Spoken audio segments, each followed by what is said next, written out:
सबसे पहले हम डेफिनेशन ऑफ एंटीवायरल ड्रग्स को अच्छे तरीके से देख लेते हैं। द ड्रग्स और medicines that are used in the treatment of viral infections और viral diseases are called as antiviral drugs. ऐसे ड्रग्स, ऐसे मेडिसिन्स जिनका इस्तेमाल वायरल इन्फेक्शंस या फिर वायरल डिजीज को ठीक करने के लिए किया जाता है, ऐसे ही टाइप के ड्रग्स को एंटीवायरल ड्रग्स बोलते हैं।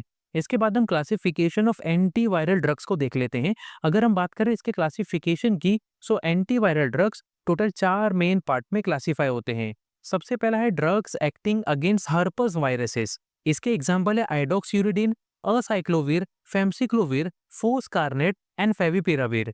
इसके बाद है drugs acting against influenza viruses. इसके एग्जांपल है अमेंटाडिन, ओसेल्टामिविर एंड जेनामिविर। इसके बाद है drugs acting against hepatitis viruses. इसके एग्जांपल है रिबाविरिन, एंटरफेरॉन्स, एंटेकाविर एंड टिनोफोविर। लास्ट है ड्रग्स एक्टिंग अगेंस्ट रेट्रोवायरसेस। इसके एग्जांपल है जिडोवुडिन, लेमिवुडिन, नेविरापिन एंड इफाविरेंस। सो ये तो था classification and definition of antiviral drugs. Hope आपको अच्छे तरीके से समझ गया होगा। इसके बाद हम pharmacological actions of antiviral drugs के बारे में देख लेते हैं, यानी कि एंटीवायरल ड्रग्स हमारे बॉडी के अंदर किस तरीके से अपना एक्शन दिखाता है, इसके बारे में समझ लेते हैं। Antiviral drugs like acyclovir and idoxuridine work by blocking virus DNA synthesis. Amantadine stop the release of new viruses. Ribavirin block RNA synthesis and block virus DNA polymerase. Zidovudine prevent HIV replication. जितने भी antiviral drugs होते हैं, ये antiviral drugs virus के growth को पूरी तरह से इनिबिट करते हैं और इसी के वजह से हमारे बॉडी के अंदर वायरस का असर धीरे धीरे खत्म होना चालू हो जाता है। एंटीवायरल ड्रग जैसे कि असाइक्लोविर एंड आइडोक्सियूरिडिन वायरस के अंदर जो डीएनए होता है, इस डीएनए के सिंथेसिस को पूरी तरह से ब्लॉक कर देते हैं। अमांटाडिन न्यू वायरसेस के रिलीज को पूरी तरह से ब्लॉक कर देते हैं, पूरी तरह से स्टॉप कर देते हैं।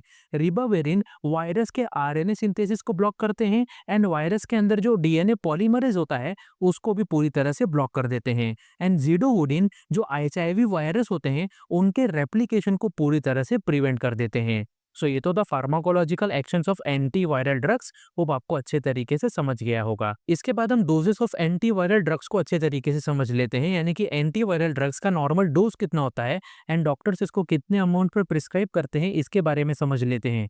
सबसे पहला है असाइक्लोविर। असाइक्लोविर का नॉर्मल डोज होता है 400 मिलीग्राम, जिसको ओरल रूट के जरिए डेली दिन में 3 से 5 बार लिया जाता है। इसके बाद है ओसेल्टामिविर। ओसेल्टामिविर का नॉर्मल डोज होता है 75 मिलीग्राम, जिसको ओरल रूट के जरिए डेली दिन में 2 बार लिया जाता है 5 डेज के लिए। इसके बाद है आइडोक्सियूरिडिन। आइडोक्सियूरिडिन 0.1% आई ड्रॉप्स या फिर ऑइंटमेंट्स के फॉर्म में अवेलेबल होते हैं और इनको डेली दिन में 4 से 6 बार इस्तेमाल किया जाता है।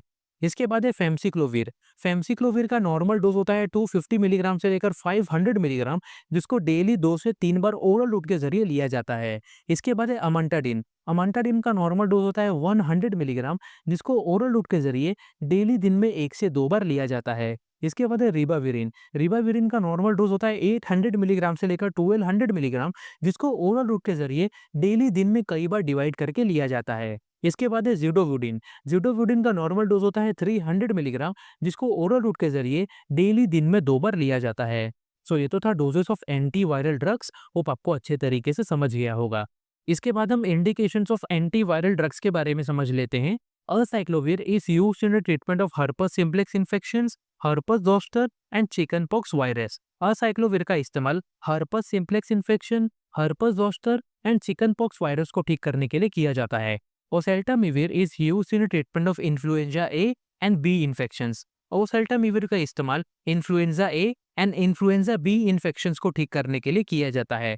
Idoxuridine is used in treatment of I infections caused by herpes virus. Herpes virus की वजह से अगर आई में इन्फेक्शन हो जाता है, तो ऐसे टाइप के इन्फेक्शन को ठीक करने के लिए आइडोक्सियूरिडिन का इस्तेमाल किया जाता है।